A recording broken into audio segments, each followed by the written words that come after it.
Bonjour Marie. Bonjour. Comment allez-vous? Bien, et Vous allez bien? Je vous en prie. Merci. Je suis ravi de vous recevoir aujourd'hui pour discuter avec vous de l'intérêt du parcours pré-chirurgical pour ce qui est de la chirurgie de l'obésité. Mais avant d'entamer le sujet, je souhaiterais faire une mise au point sur cette prise en charge et la différencier d'une prise en charge médicale. Une prise en charge médicale ou chirurgicale est une prise en charge qui a plutôt une connotation curative, c'est-à-dire vous avez un problème, vous allez voir votre médecin, votre chirurgien qui va vous apporter une solution médicale ou chirurgicale. Vous n'avez pas beaucoup de choses à faire sur ce plan-là. Une prise en charge nutritionnelle, quant à elle, est une prise en charge qui repose sur deux volets, un volet préventif et un volet curatif. Pourquoi un parcours avant la chirurgie? Ce parcours est défini par la Haute Autorité de Santé de 6 à 12 mois, voire plus selon les situations. Mais pourquoi c'est aussi long, docteur? Tout simplement, c'est l'occasion de bien informer le patient sur les avantages et les inconvénients de chaque technique chirurgicale. C'est aussi le moment pour le patient de parler et d'évoquer son projet chirurgical avec son entourage, le conjoint, la famille, les amis, parce qu'il faut savoir que après la chirurgie, les modifications corporelles et somatiques, et bien sûr associées aux difficultés psychologiques, peuvent générer plusieurs conflits. Et d'ailleurs, est-ce qu'aujourd'hui vous faites de l'activité physique? Pas tellement, docteur, c'est compliqué, vous savez. Je comprends. Mais je pense que l'évaluation de l'activité physique est importante avant la chirurgie, bien entendu, sans forcer parce que il ne faut pas non plus mettre le patient en difficulté. Alors l'intérêt de l'activité physique, si on la met avant la chirurgie, notamment on dédie un temps à l'activité physique, elle sera plus facile à mettre en place et la continuer après la chirurgie. L'activité physique, évidemment, vous le savez, elle va améliorer les performances cardio-respiratoires et tout le monde le sait, c'est très bon pour le moral.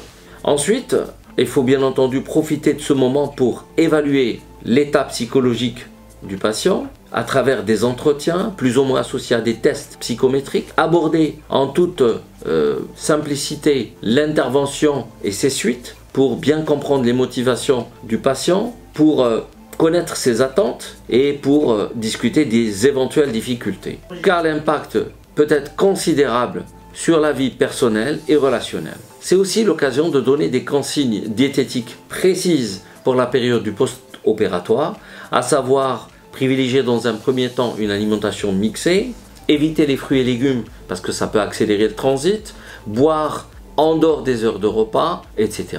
Et enfin, il est utile que vous puissiez échanger avec des patients qui ont été opérés d'une chirurgie du poids à travers des rencontres, des conférences et puis bien sûr les réseaux sociaux. Mais tout ça, toujours avec beaucoup de recul parce que chaque parcours est un parcours individuel et personnel. Mais ensuite, docteur, qu'est-ce qui se passe?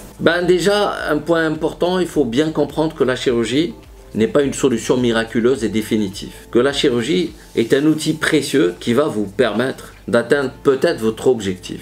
À la fin des bilans d'hospitalisation, nous réalisons ce qu'on appelle la RCP, la réunion de concertation pluridisciplinaire, qui va nous permettre de conclure et de donner un avis définitif par rapport à votre dossier. Soit que vous êtes éligible à la chirurgie et auquel cas vous allez rencontrer le chirurgien pour décider de la date de l'opération, soit il y a une contre-indication opératoire ou bien on voudrait retarder un peu plus le suivi pour vous aider à mieux vivre votre période chirurgicale et là on va vous préconiser un suivi nutritionnel. Il faut bien comprendre que la chirurgie va vous permettre de perdre du poids mais que les résultats ne sont pas identiques, il y a une grande variabilité entre les patients.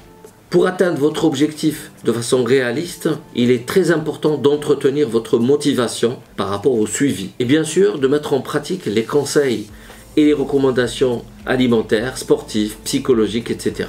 Malheureusement, la reprise de poids ces derniers temps est assez inquiétante. Pourquoi? Parce qu'on suppose, on pense que l'absence de suivi contribue largement à cette récidive pondérale. On retrouve aussi d'autres facteurs qui contribuent, à savoir le non-respect des règles diététiques, l'absence d'activité physique et les difficultés psychologiques mal gérées. J'y associe à cette prise en charge post-opératoire tout l'intérêt d'avoir une vraie supplémentation vitaminique pour ne pas vous mettre en danger. Je reste persuadé que ça va super bien se passer pour vous parce que vous avez parfaitement bien respecté toutes les étapes du suivi préopératoire, même s'il a été, je peux le comprendre, très lent. Je vous dis à bientôt. On se donne rendez-vous 1 mois après la chirurgie. Merci beaucoup docteur pour vos conseils, vous m'avez rassuré. À très bientôt. Au revoir. Au revoir.